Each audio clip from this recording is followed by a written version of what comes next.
So, I've said here a couple of times, a few times, I don't know how many times, one of my favorite little philosophy phrases is you pursue that which recedes from you. And I think, as a general principle, life kind of works out that way. That's how a lot of people operate. But there's also a bigger thing, and I don't know if I've come across a term that covers this, but people want to be part of it. And what is it?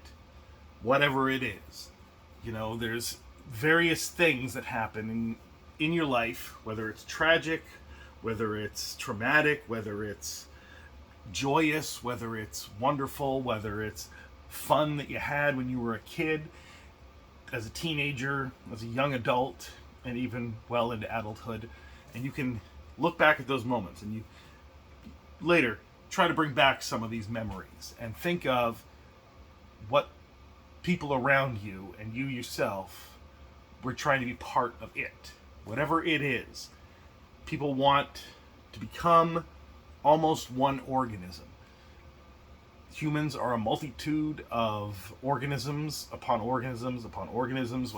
There's some scientific theories about the bacteria that's on our body at times outweighs our own cells, which is true, and that when we do certain things in the bathroom, that bacterial count goes down, and now your cells outnumber the bacteria. So, which are you? Are you, the cells, or are you, the bacteria? Or is it a combination of both? Or really, is it just that you're an organism with a bunch of organisms on you? My point is that part of humanity, and each part of every single person, is a connected organism. We're all a connected organism. And I know it sounds like a frou-frou hippie take on things, but it just explains so many things about what people want and desire and why things happen the way they do. If you just look at it through the prism of people want to be part of it, they want to feel part of it, they want to say they were part of it, they want to remember when they were part of it. And a lot of that is boiled into these collectible card games or board games or role-playing games or tabletop war games that we play. That's you being part of it.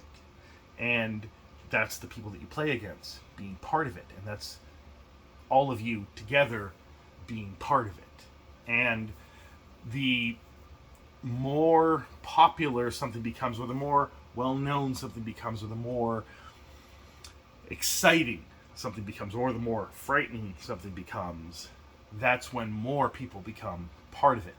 And it often, and this is when you get into an entirely different level, but you will have noticed it many times over the past decade, of large mobs of people, and I'm not just talking about political stuff, I'm also talking about sports stuff. And whenever there's large groups of people and they're all part of it, and they're all becoming one little organism, something else happens, and no one can really explain why everyone's doing what they're doing. They're just being part of it. And to get back to the collectible card games, because I don't want it to be a bummer, because sometimes those things can also be exciting when there's lots of people at a concert. We saw the whole Eras tour with Taylor Swift and how all those people were part of it, right? But with these collectible card games especially, people want to be part of it. They want to be part of the excitement, of the energy, of the things going to the moon, of this booster box going to 1K, this booster box going to 1K, you're all going to 1K. And that's what people want to be part of. They want to be part of the pack opening. They want to be part of the maybe sitting on sealed boxes. They want to be part of playing the game. They want to be part of buying the singles. They want to be part of talking about the game, whether it's Pokemon, whether it's Magic the Gathering, whether it's Lorcana, whether it's Flesh and Blood, whether it's Yu-Gi-Oh, whether it's any number of other collectible card games, or whether it's Warhammer, or whether it's board games, to a lesser degree, whether it's Dungeons and Dragons. You saw the hype for Dungeons and Dragons from about 2016 until the massive amount that people were talking about it in 2020, right?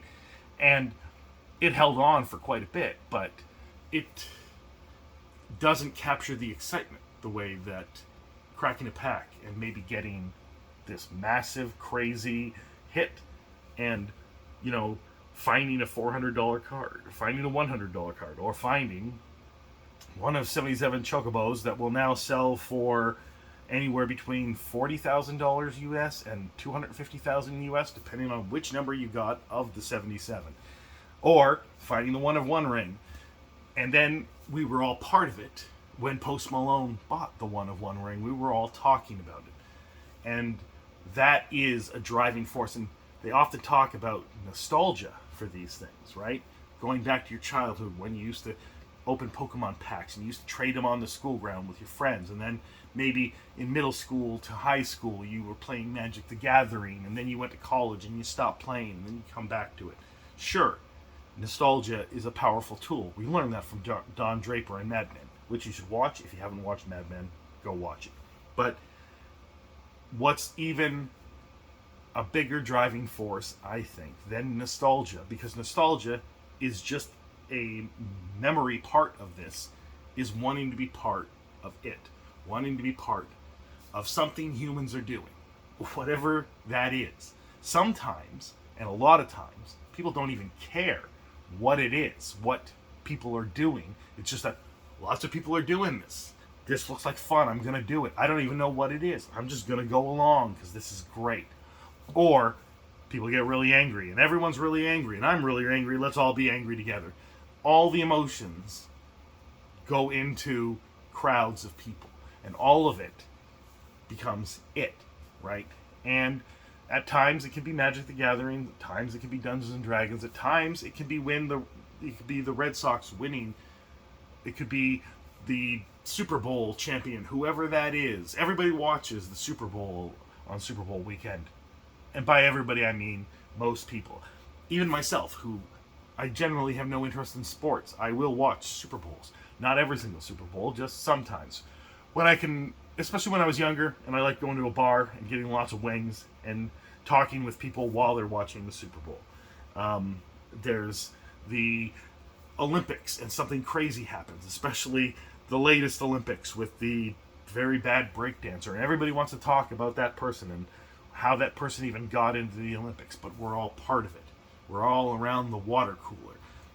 Even if the water cooler goes so far into history that the people in the future have no idea what water cooler is. Does that mean a small little body of water that was cooler than others? And they have no picture evidence or just written descriptions of a water cooler, but just dialogue where people are referencing water coolers? That could happen. But that is what this is all about. That's what everybody gets wrapped up in. And the point is, if you can recognize that when it's happening to you, you can capitalize on the opposite. Everyone's into this, but there's a few people that are kind of on the sidelines, and they're looking beyond that into the next steps. And they're thinking, hey, I could make some moves, and I could take whatever this is and extrapolate it into the future and decide that I'm going to act this way and acquire these things, and then in the future I'll be able to make money off of that. So it's really just about recognizing in yourself when you are wrapped up in your own emotions, but not just your own emotions, other people's emotions. And I guess this is a long-winded thing to say that we're in this exuberant phase for Magic the Gathering and Pokemon, and box prices are rising, and even older stuff is going up, and things are slipping out of grasp for how much people wanted to pay for things in the first place. And will those prices come back? Will the value seep away as people decide to get into something other than what they're into now? Will there be another it?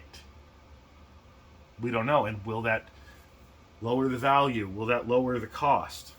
We don't know that either. We have some past history to look at, but circumstances are not always the same. So there's nothing to say that what happened in the past will happen in the present, will happen in the future. Just there's certain likelihoods based on how often it's happened, and you know, you can kind of make predictions. You can at least make contingency plans for various predictions. But the collector booster boxes in Magic the Gathering are going rather crazy. And they have been already on the rise, and things had been on the rise. But then Final Fantasy came on the scene, and then everything started. It's an inexorable, that's the word, inexorable race to the moon. And we've got collector boxes hitting 1K. Rudy just reported the other day on Commander Legends collector booster boxes hitting 1K. Now, they weren't too far off from 1K, so that wasn't quite a jump. And I was surprised that there was no mention of Wilds of Eldraine, as I made a video the other day, and Final Trade made a video about it the other day, but no one so far seems to be talking about it. But I understand the Commander Legends one is the bigger hit to talk about, hitting 1K. So now the collector boxes we have at 1K are Lord of the Rings Special Holiday Edition, Final Fantasy, and Fallout, and Commander Legends. But Wilds of Eldraine, now at $535 US, is on its way to that 1K. And is Theros going to follow? Is Ikoria going to follow? Is Double Masters, the single packs, what were they called? The premium packs, the 30 special treatment cards that got me back into buying Magic. I didn't end up buying any of those, and now are they going to go further out of reach? And then, is Zendikar Rising going to start to rise? Is Kaldheim going to rise? Is Strixhaven? And then we get to the era of the recession, and what's going to happen with Brothers War? What's going to happen with the Innistrad sets, Crimson Vow and Midnight Hunt, and then the Phyrexia, All Will Be One, and all of those collector booster boxes, the Dungeons and Dragons booster boxes, are those going to be heading towards 1K? I think by the end of the year, we'll have very few collector boxes below 1K. I would say I'm going to definitely say that there's going to be more than half of the collector booster boxes above 1K by December, but I don't know for certain. Maybe it'll be less than half. It could be way more than half, but I think it is more than half. So that's my prediction. What do you think? I don't know. Comments below. Let me know. Talk to you later.